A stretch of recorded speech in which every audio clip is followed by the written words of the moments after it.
I think in terms of changes over the next 2 weeks within the hospitals, it requires attention to anticipated numbers. Hospitals around the country, if they're not already experiencing it, will be experiencing shortages. And those are shortages of beds, of ventilators, of personal protective equipment, of medications. And so each hospital is coming up with their own strategy.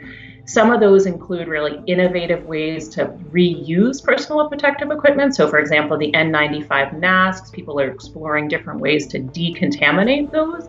And so that could be effective. We are also reaching a point where hospitals are creating committees to think about how do you allocate resources when they're limited.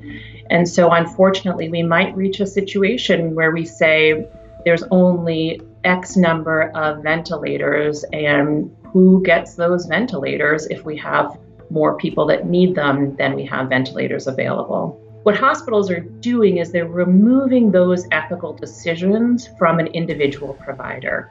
It's very hard for one doctor to tell a patient, we can't give you the medicine or we can't give you a ventilator because we don't have it available. So hospitals are in general removing those decisions from one provider, and they're making boards or groups of physicians and other providers that help make those decisions. From a personal level, it's really difficult. The providers, nurses, doctors, any staff within the hospital are really stretched thin, and we're dealing with a level of illness that most of us have never seen in our lives.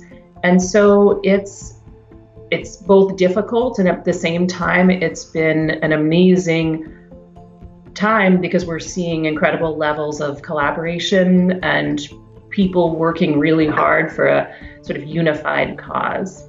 If people have concerns about whether or not they should go to the hospital, if it's not an emergency, it definitely is worthwhile to call your doctor and have a conversation about your symptoms. If it is an emergency, obviously, if you're having a heart attack or you have symptoms related to a stroke or it's something that really needs emergent care, you need to go to the emergency room. But we do want to urge people not to go to the emergency room unless they are having an emergency, because we want to restrict their exposure to people with COVID, and we also want to not create additional burden for the emergency rooms because they are flooded at this point.